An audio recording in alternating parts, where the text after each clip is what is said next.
Bienvenido a un nuevo encuentro del Foro de Análisis. Hoy vamos a estar debatiendo sobre algunas informaciones, en específico sobre este documento bastante curioso que se llama Conceptualización del Modelo Económico y Social Cubano de Desarrollo Socialista. Una serie de palabras que para la mayoría de los cubanos no dicen absolutamente nada, pero que el régimen le ha dado todo un bombos y platillos a este panfleto comunista. Creo que en la parte política no hay nada novedoso. El régimen sigue reafirmando que esta concepción totalitaria de lo que es el sistema sigue en pie y va a seguir en pie. En la parte económica han dejado bien claro que no va a haber ningún tipo de apertura, porque están diciendo que la propiedad del Estado sigue siendo la rectora fundamental y ellos conciben la propiedad privada y la iniciativa privada como el pariente menor dentro de la economía. Eso a la larga va a conducir a un fracaso porque precisamente el desastre que tenemos es por esa misma concepción. El papel dirigente del Partido Comunista de Cuba, único y vanguardia organizada de la nación martiano, marxista-leninista y fidelista. Para la nueva reforma constitucional, ¿tú crees que el término fidelista va a ser un término presente? O sea, no solamente se va a hablar ya de martiano, marxista-leninista, sino también se va a agregar ya explícitamente el término fidelista.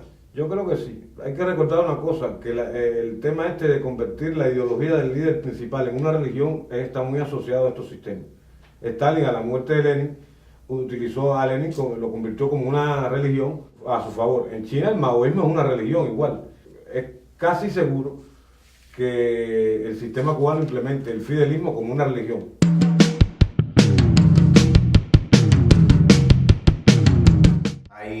Muchas personas que han tenido en algún momento esperanzas y han creído que el régimen va a dar ciertos pasos, y algunos de esos pasos pueden ser empezar a permitir un filo en ese monopolio, en ese total monopolio de la información en Cuba.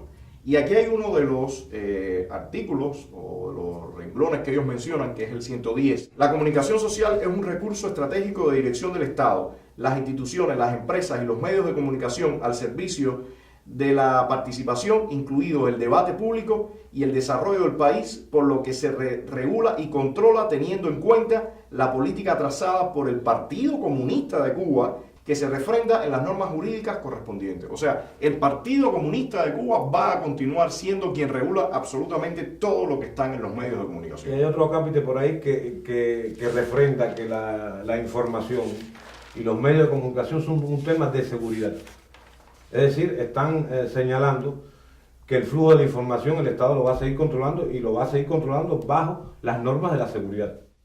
Sí, hay otra parte que tiene que ver incluso con el tema comercial que dice: el Estado regula la publicidad orientada al consumo responsable y sostenible, basada en principios éticos y estéticos ajenos a cualquier tipo de engaño, discriminación u ofensa a algún sector de la sociedad, ni promover símbolos portadores de mensajes coloniales y procapitalistas. En China, en la actualidad, la televisión funciona muy bien como una empresa comercial, y eso es lo que la ha hecho avanzar. En Cuba, bajo estos dictámenes, es imposible que funcione una televisión comercial.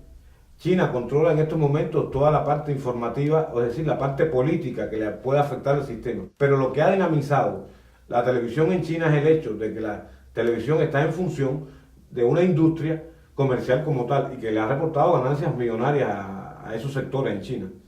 Esto que te están planteando aquí está dejando bien claro que en Cuba ni esa opción es posible.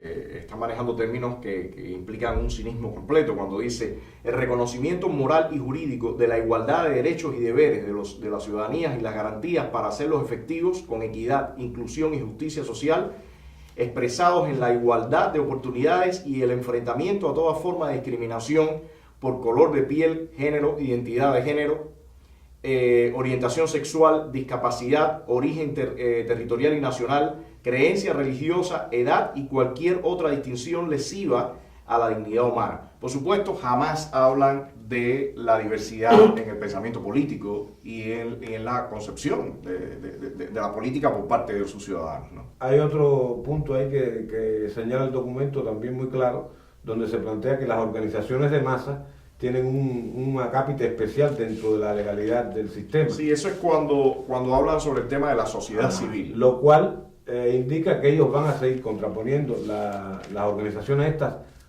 paraestatales a la verdadera sociedad civil.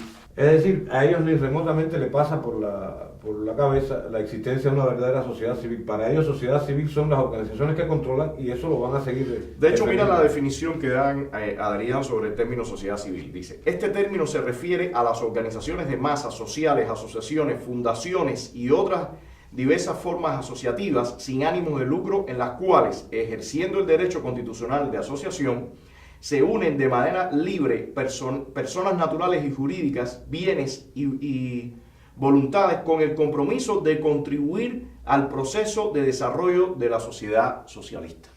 Ahora lo que hay que cuestionarse es el término libre, porque si esas organizaciones, las directivas, las impone el Estado desde arriba, todo el proceso organizativo lo dirige el poder, el Estado como tal, ¿de qué libertad estamos hablando o de qué sociedad libre podemos hablar?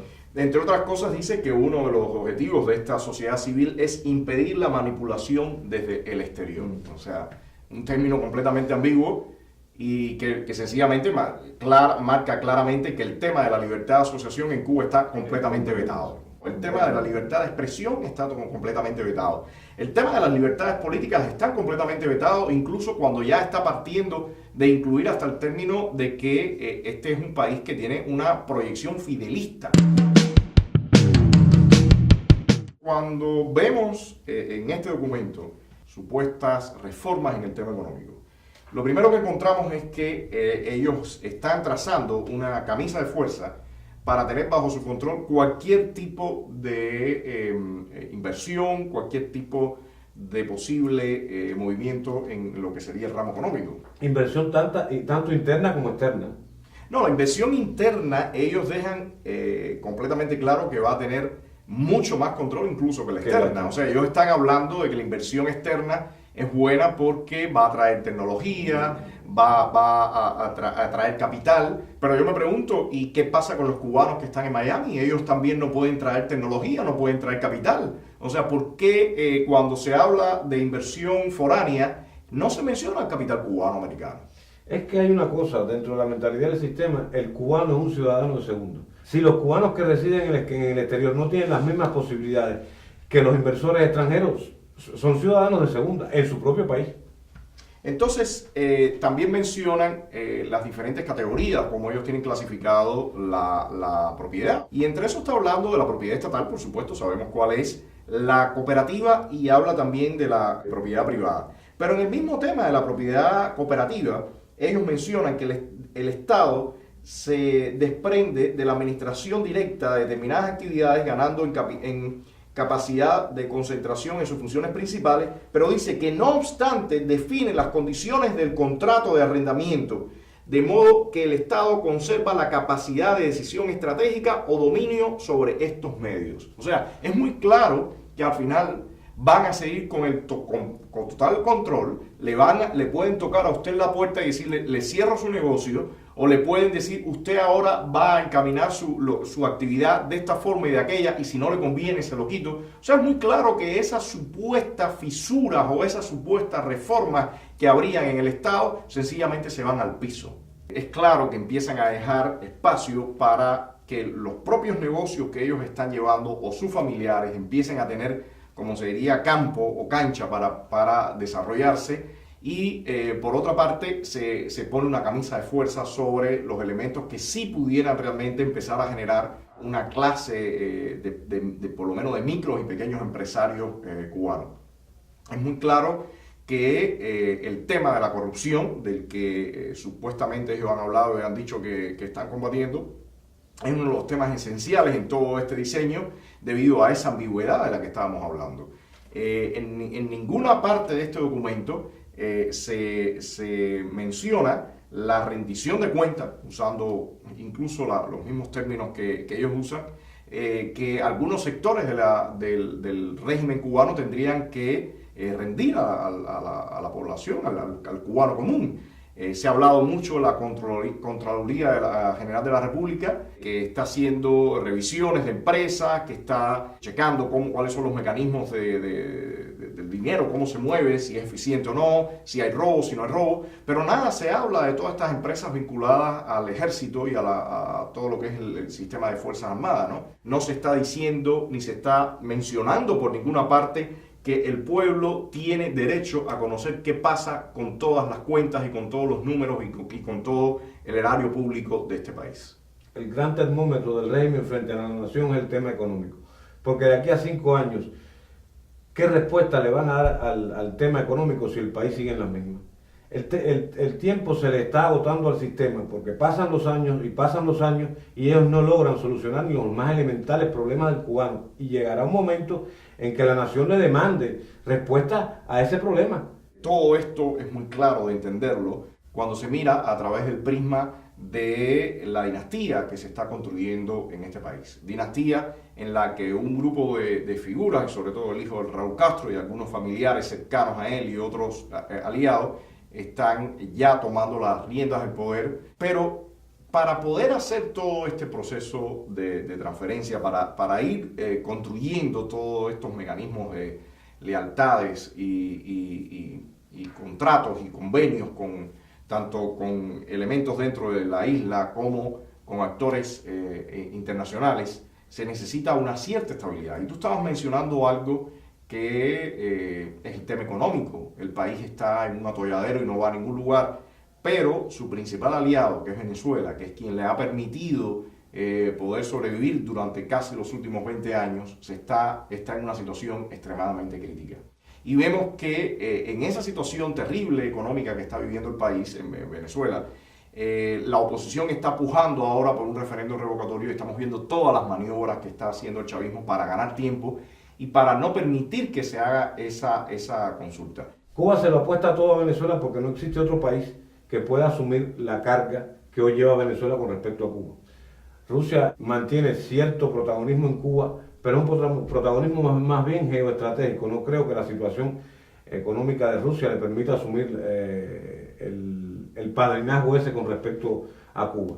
China parece que va a apoyar a Cuba más bien en la parte del control de Internet y los medios, pero tampoco despunta como un posible aliado de peso en el tema económico. Si Maduro cae, obligatoriamente el sistema se va a ver en la necesidad de buscar cambios en lo económico, no estoy hablando en lo político, pero en lo económico que dinamicen la economía, y eso implicará una apertura económica. ¿Crees tú que al final el régimen chavista aceptaría realizar un referendo revocatorio y quizás enfrentar sus resultados negativos? ¿Cómo tú ves esta parte? Desde mi punto de vista, ellos van a resistir hasta el último momento.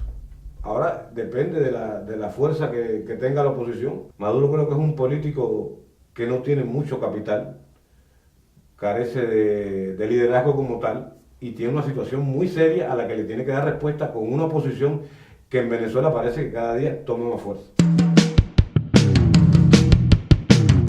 Hay muchas personas que han hablado de la posible participación en las llamadas elecciones, porque no tienen para nada características de elecciones, llamadas elecciones del 2018. El sistema cubano está diseñado para no darle entrada a ningún tipo de oposición. En Venezuela, a pesar del desmontaje que hubo, había ciertos márgenes, y los hay, de que la oposición podía trabajar dentro de esos márgenes. Pero aún dentro de esos márgenes estamos viviendo una situación en la que el chavismo está haciendo malabares para no permitir absolutamente ninguna consulta, un referéndum. Pero está contra la pared, porque ese marco legal propició el triunfo de la oposición. Ahora, para ellos hacer algo, tienen que desmontar ese marco legal, y que dejaría a la vista pública de que es un gobierno de fuerza. Están intentando contraponer la asamblea a determinadas asambleas populares y demás, siendo la asamblea un poder legislativo, es decir, un poder soberano. Si Maduro cae en Venezuela, y teniendo presente el hecho de que las negociaciones con Estados Unidos no han avanzado mucho en lo económico,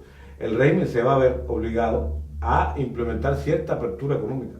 En caso de que en Venezuela la oposición no logre triunfar y se mantenga Maduro, ellos se van a aproximar más al modelo cubano. Es decir, ellos van a cerrar más las pequeñas brechas democráticas que todavía existen en Venezuela. Hace unos días veía una caricatura de Garrincha, que es la república esa que pinta él, toda desnutrida, toda mal encajada, y Raúl jugando el juego de la chapita, ¿no? Ese es el juego clásico de la estafa. Quienes tienen esperanzas en que el 18 habrá algún espacio, Me parece, y me gusta repetir esta imagen, me parece que están queriendo dejarse engañar por una situación que es solamente pura ilusión.